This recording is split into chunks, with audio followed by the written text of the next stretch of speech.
1절로 10절까지입니다. 합독하시겠습니다. 우리가 구조된 후에 안즉 그 섬은 멜리데라 하더라. 비가 오고 날이 참해 연주민들이 우리에게 특별한 동정을 하여 불을 피워 우리를 다 영접하더라. 바울이 나무 한 묶음을 거두어 불에 넣으니 뜨거움으로 말미암아 독사가 나와 그 손을 물고 있는지라. 원주민들이 이 짐승이 그 손에 매달려 있음을 보고 서로 말하되 진실로 이 사람은 살인한 자로다. 바다에서는 구조를 받았으나 공의가 그를 살지 못하게 함이로다 하더니 바울이 그 짐승을 불에 떨어버림에 조금도 상함이 없더라.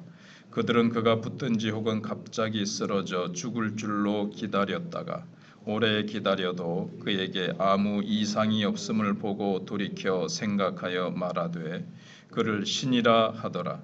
이 섬에서 가장 높은 사람 보블리오라 하는 이가 그 근처에 토지가 있는지라. 그가 우리를 영접하여 사흘이나 친절히 머물게 하더니 보블리오의 부친이 열병과 이질에 걸려 누워 있거늘 바울이 들어가서 기도하고 그에게 안수하여 낫게 하매 이러므로 섬 가운데 다른 병든 사람들이 와서 고침을 받고 후한 예로 우리를 대접하고 떠날 때에 우리 쓸 것을 배에 실었더라. 아멘. 난파선에서 구조된 바울 일행은 멜리데 주민들로부터 극적인 환대를 받습니다. 하나님은 바울 일행을 환대하고 영접한 멜리데 주민들에게 이 치유의 능력으로 갚아주십니다. 풍랑을 만나서 2주 동안 표류하던 배에서 승객 전원이 기적적으로 생존했습니다. 바울 일행이 상륙한 섬은 1절에 있는 대로 시칠리아 남쪽의 멜리데라는 섬으로 밝혀집니다. 원주민들은 276명이나 되는 이 많은 외지인들을 경계하지 않고 특별한 동정을 보이면서 불을 피워서 물에 젖은 그들을 따뜻하게 맞아줍니다. 2절에 그런데 불로 뜨거워진 나무 안에서 독사가 나와서 바울의 손을 뭅니다. 3절에 보면요. 그래서 원주민들은 바울이 심각한 범죄를 저질렀다고 수군거립니다. 근데 바다에서는 살아나왔지만 공의의 신이 독사를 통해서 죄값을 받게 한다고 생각을 했습니다. 근데 아무리 기다려도 바울이 멀쩡한 걸 보고는 돌이켜 바울을 신적인 존재라고 인식을 합니다. 5절 6절에서 그렇게 되죠. 사실 바울이 독사에 물려도 툭 털어버리고 멀쩡할 수 있었던 것은 주님의 신실한 약속 때문입니다.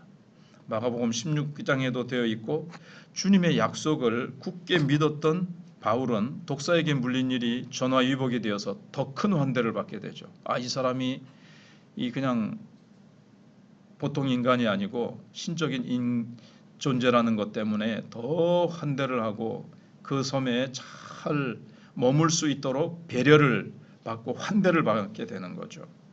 왜냐하면 하나님께서 바울에게 네가 로마에서도 나를 증거하리라, 복음을 증거하리라고 말씀하셨기 때문에 그 하나님의 계획이 이루어지기 위해서는 바울이 죽을 수가 없는 거죠. 그래서 사명을 다하기 전에는 사람이 죽지 않습니다. 죽는 이유는 사명이 다했기 때문이에요. 우리 그리스도인에게 있어서는. 불신자들도 이 땅에 하나님께서 보내주셨는데 아직 할 일이 남은 것 같은데 싶어도 그가 하나님이 정하신 때가 됐기 때문에 이제 가는 거고요. 아무튼 폭풍 속에서 바울을 구원하신 하나님께서 멜리데 주민들을 통해서 환대하시고 독사의 위험에서도 지키시는 모습 속에서 우리는 하나님의 성품, 하나님은 돌아보시고 지키시고 하나님께서는 신실하게 바울에게 약속하신 대로 또 하나님은 참 자비와 긍휼이 풍성하신 하나님이심을 우리가 여기서 보게 됩니다. 그 다음에 환대한 멜리데 주민들을 치유하시는 하나님을 7절에서 10절에서 볼 수 있습니다. 마침 바울을 영접한 보블리오의 부친이 열병과 이질에 걸려 있는 것을 발견하고 바울이 찾아가서 이제 거기에 이제 기도하고 안수하니까 그 사람이 이제 낫습니다. 8절에 섬 가운데 있던 다른 병자들도 다 이제 몰려오는 거죠. 그래서 다 고침을 받습니다. 9절에 의사였던 누가는 이것을 자연적인 치유가 아닌 바울을 통해서 나타난 하나님의 능력으로 기록을 합니다. 멜리데 원주민들이 주님의 종된 바울 일행을 따뜻하게 맞아주고 친절을 베풀어 주었을 때 주님께서도 그들에게 치유의 은혜로 갚아 주신 것입니다. 그렇게 석 달 정도 겨울을 보냅니다. 석 달이면 참 길고 276명을 참 먹이고 잘 보내게 해준다는 것은 참 하나님의 은혜가 그들의 마음을 주장하셨고 참 하나님이 예비하신 그곳에서 참 잘 지낼 수가 있었던 거죠. 사실 선장과 선주 이 사람들이 빨리 가서 지내려고 했던 그 섬은 좀 쾌락의 항구입니다. 거기 가서 돈 많이 벌어가지고 쾌락을 즐기려고 했을 것이다. 이렇게 이제 보는 성경학자도 있거든요. 그런데 하나님께서는 그렇게 하지 아니하시고 하나님께서 이것을 통해서 하나님의 역사를 보이십니다. 바울 일행은 이제 섬을 떠나는데 떠날 때도 후한 예로 대접할 뿐만 아니라 쓸 것을 배에다가 실어줍니다. 아마 배를 구한 것 같아요. 원래 자기들이 타고 온 배는 깨어졌는데 10절에 보면 쓸 것까지 다 이제 가는 동안 필요한 뭐 양식이며 있어야 될 것들을 참 실어줍니다. 이 참 하나님께서 일하시면 우리가 바울처럼 하나님의 약속 붙들고 복음 전하려고 하면 하나님께서 다 만나는 사람 예비하시고 머물어야 될 곳 필요한 것 하나님께서 다 이렇게 채워주시는 것을 보게 됩니다.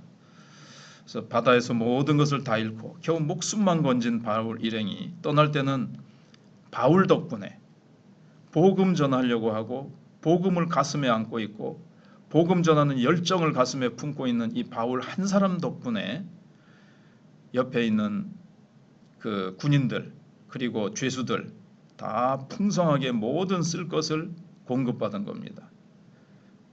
예수님께서 마태복음 10장 40절에서 너희를 영접하는 자는 나를 영접하는 것이라고 말씀하셨는데 참 바울을 영접하는 자는 예수님을 영접하는 거죠. 주님의 약속이 성실하게 성취되고 있습니다. 바울을 환대해 준 주민들에게 하나님께서 치유의 은혜와 능력을 베푸시는 모습에서 오늘 내가 또 환대하고 따뜻하게 영접해야 될 주님의 사람들은 누군지 그 사람들에게 우리가 환대와 따뜻함으로 또 그렇게 영접하면 또 하나님께서 귀한 것으로 또 하나님께서 갚아주실 것입니다. 그래서 오늘 환대하시고 치유하신 하나님을 의지하고 우리가 환대와 은혜를 또 실천하게 하소서. 이런 기도의 제목이 새벽에 우리의 기도의 제목이 되었습니다.